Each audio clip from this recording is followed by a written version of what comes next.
Kemudian bagaimana pula Arab Saudi ya waktu itu juga banyak memberikan intimidasi melalui pemain yang bermain di Al Hilal, Al Bulay kalau tidak salah, mencoba untuk mengganggu mental pemain kita. Namun hari ini beruntung pemain ini tidak dipanggil oleh oleh pelatih Arab Saudi ya teman-teman.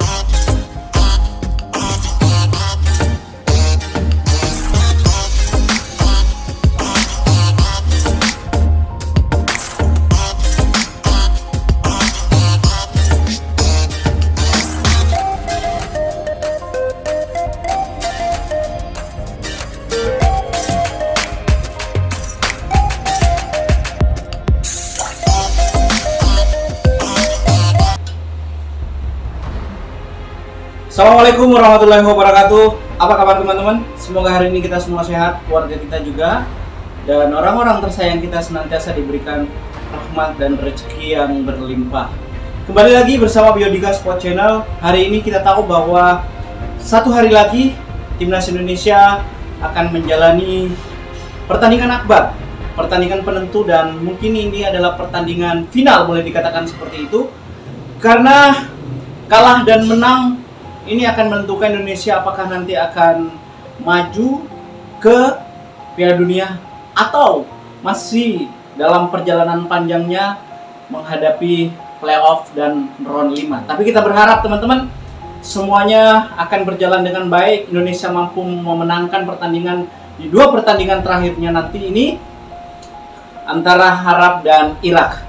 Banyak sekali pendapat-pendapat yang berseliweran di luar sana bagaimana persiapan Timnas Indonesia, dan tentu juga kita mesti harus ingat bahwasanya bukan hanya persoalan kesiapan Timnas Indonesia yang sekarang ini sudah berada di Arab Saudi begitu, tapi bukan hanya sekedar itu yang harus kita khawatirkan teman-teman, karena kita tahu bahwa Arab Saudi selalu berupaya untuk menyingkirkan lawan-lawannya, termasuk salah satunya barangkali Indonesia. Ya, karena kita tahu bahwa Indonesia mampu memenangkan pertandingan di GBK kemarin dengan skor 2-0, dan ketika bertanding di Arab Saudi sebelumnya dia mampu menahan Arab Saudi dengan skor 0-0, dan kekhawatiran inilah yang membuat Arab Saudi berupaya untuk menjegal dengan sedemikian rupa untuk menyingkirkan Indonesia, termasuk menunjuk wasit teman-teman. Mau tidak mau, suka atau tidak suka, wasit ini akan menjadi perbincangan yang amat teramat panjang nantinya ketika wasit tidak bisa menempatkan dirinya dengan netral. Wasit tidak bisa memimpin pertandingan ini dengan baik, lebih-lebih kalau kelihatan wasit asal Kuwait ini lebih banyak menguntungkan tuan rumah. Sedari awal kita sudah banyak membahas sebetulnya bahwasanya upaya-upaya untuk mengecilkan, upaya-upaya untuk membuat para tim ini itu sudah terlihat amat sangat diupayakan oleh Arab Saudi ya untuk meloloskan timnya sendiri, termasuk menunjuk wasit tadi. Dari awal ketika Arab Saudi ditunjuk sebagai tuan rumah pelaksanaan round 4 ini, itu sudah kita merasa bahwa ada yang tidak beres dari penunjukan Arab Saudi oleh AS ini. Tapi di sini kita tidak akan pernah membahas lagi soal itu. Yang jadi masalah sekarang itu adalah bagaimana kita bisa menguatkan mental kita, menguatkan mental para pemain kita untuk terus berupaya menghilangkan ketegangan itu teman-teman. Karena kabarnya semua pemain sudah ada di Arab Saudi sana, di Jeddah sana, tinggal beberapa pemain lagi konon katanya. Dan informasi terakhir kita juga sudah dapatkan di wawancara manajer Timnas Indonesia, Pak Sumarji begitu, mengatakan bahwa kesiapan para Timnas Indonesia ini sudah diambang level yang baik. Itu artinya kesiapan kita untuk menghadapi round ini betul-betul sudah dipersiapkan dengan baik. Terutama kekhawatiran kita beberapa hari yang lalu Martin Paes itu tidak bisa, tapi alhamdulillah hari ini Martin Paes sudah berada di Jeddah, dan informasi terakhir juga dari wawancara terakhir Pak Sumarji dengan media Kompas TV, saya menyebutnya begitu, mengatakan bahwa Martin Paes sudah berlatih dan siap untuk bermain. Begitu juga oleh Romaini, teman-teman. Nah, oleh karena itu kekhawatiran yang selama ini menjadi pemicu bahwa Arab Saudi akan mencoba untuk menghalang-halangi kita memenangkan pertandingan ini tentu sudah tidak mengkhawatirkan lagi gitu kan ya. Terlebih kita tahu bahwasanya Patrick Kluivert juga sudah memimpin pertandingan dengan baik, lalu kemudian Daniel Lansat dan Alex Pastoor juga demikian, sama-sama memimpin langsung pertandingan bagaimana menerapkan strategi di lapangan tadi sore, teman-teman ya. Ini sangat luar biasa sekali apa perkembangan yang terjadi dengan timnas Indonesia di beberapa jam terakhir ini. Nah, karena itu kita ingin memberikan apresiasi tentu kepada Garuda Garuda Arab Saudi, karena tiket sudah dilahap habis dari beberapa hari yang lalu, tiket sudah habis, teman-teman ya. Dan kemudian kita juga berharap para supporter Indonesia yang bermukim di Arab Saudi ini betul-betul bisa menghadiri pertandingan ini dengan baik dan tidak ada intervensi dari tuan rumah. Bahkan kita berharap suara kita jauh lebih terdengar, jauh lebih menggema di Stadion King Abdul Aziz Jeddah ini, teman-teman, nantinya. Begitu. Nah, hal-hal yang lain yang harus kita khawatirkan adalah yang paling penting kalau menurut saya, bahwasanya kontrol emosi itu sangat penting untuk kita jaga dengan baik. Jangan sampai kita tahu bahwa ketika kita melawan Arab Saudi, melawan tim-tim Timur Tengah yang cenderung dia memainkan pertandingan dengan kurang bagus begitu kan ya, mengulur-ulur pertandingan, apalagi kalau misalnya dia sudah mampu menangkan pertandingan di awal begitu, banyak sekali trik-trik yang dia lakukan. Berbeda kalau misalnya nanti dia ketinggalan begitu gol. Nah, tentu untuk mengeliminir sikap-sikap semacam itu, maka Indonesia harus mencuri gol terlebih dahulu kalau menurut saya, teman-teman. Karena kalau tidak ya kita amat sulit ya, beberapa kali kita bisa dimainkan emosi kita ketika kita tertinggal seperti itu, teman-teman.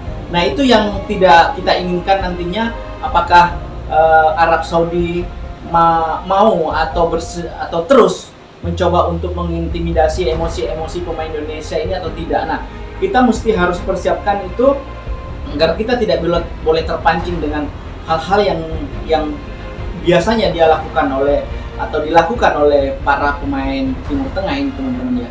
Kita ingat kemarin pada saat Indonesia bermain dengan Lebanon waktu di friendly match ya, kita sedikit melebar ya pembahasannya ya, hampir mereka bikin atau membuat ulah dalam tanda kutip begitu supaya mencegah pertandingan berjalan dengan baik. Nah, ini yang harus kita khawatirkan, kita tidak boleh terpancing yang pada akhirnya merusak permainan kita. Nah, kemudian apakah Indonesia akan keluar menyerang atau mencoba untuk melakukan counter attack seperti yang pernah dilakukan 2 kali oleh Sintayong atau tidak?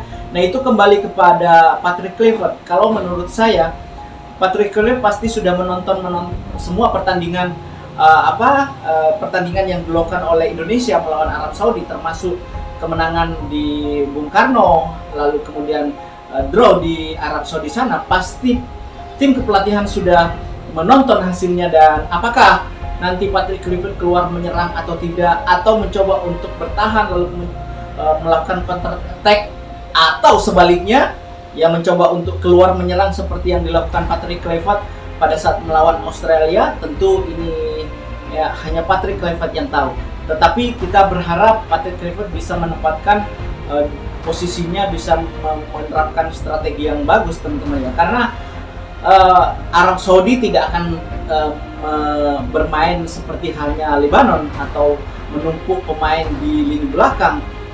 tidak akan pernah terjadi itu karena situasi ini sangat diuntungkan. Wasit sudah dari Timur Tengah, lalu kemudian stadion sudah dipenuhi dengan pendukung Arab Saudi, apalagi berada di wilayah di Arab Saudi bermainnya menjadi tuan rumah.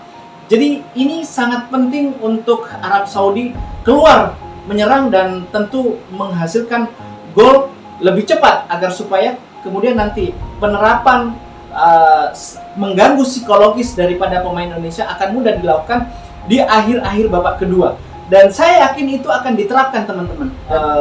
Peter White bahkan pernah mengatakan bahwa saya tidak akan pernah latih tanding bersama dengan klub-klub dari Timur Tengah. Dan itu memang sangat-sangat betul sekali teman-teman ya. Kalau kita melihat bagaimana Qatar memperlakukan kita dengan cara keji seperti itu di atas lapangan, mengartu kuning pemain kita Ivar Jeno waktu itu, lalu kemudian bagaimana pula Arab Saudi ya waktu itu juga banyak memberikan intimidasi melalui pemain yang bermain di Al Hilal, Al Bulay kalau tidak salah, mencoba untuk mengganggu mental pemain kita. Namun hari ini beruntung pemain ini tidak dipanggil oleh oleh pelatih Arab Saudi ya teman-teman ya. Itu sangat menguntungkan. Nah, semoga ini semuanya berjalan lancar, Timnas Indonesia berjaya dan bisa memenangkan pertandingan ini. Dan khusus para netizen, para penonton harus tetap mendukung Timnas Indonesia hingga di akhir pertandingan di round 4. Dan saya berharap tidak ada bully-bulian. Kalau toh pada akhirnya kita bisa memenangkan dua pertandingan sekaligus, maka itu adalah sebuah perjuangan yang sangat luar biasa untuk kita apresiasi kepada semua para pelatih, supporter juga, netizen juga, dan tentu Garuda Qatar, dan bahkan juga stakeholder yang lain. Itu adalah upaya mereka untuk membawa Timnas Indonesia ke arah yang lebih baik. Nah, oleh karena itu, kalaupun pada akhirnya kita tidak bisa memenangkan pertandingan ini dan harus tersingkir atau paling tidak berada di playoff ujung-ujungnya, maka kita juga mesti harus memberikan apresiasi yang luar biasa karena memang kesempatan ini tidak pernah bisa dimiliki oleh pemain-pemain atau tim-tim dari Asia Tenggara selain hanya Indonesia. Dan ini adalah sejarah yang patut kita ukir, patut kita bangga-banggakan karena menjadi sejarah yang akan diingat oleh para anak cucu-cucu kita pada akhirnya di dunia sepak bola, bahwa sejak tahun 1938 kemarin kita pernah bermain di Piala Dunia, waktu itu masih Hindia Belanda, dan kali ini tahun 2025 Indonesia mencetak sejarah kembali dengan bermain di Piala Dunia meskipun dengan pemain keturunan Belanda. Itu dia teman-teman. Terima kasih, semoga video ini bermanfaat. Assalamualaikum warahmatullahi wabarakatuh. Jaga diri baik-baik.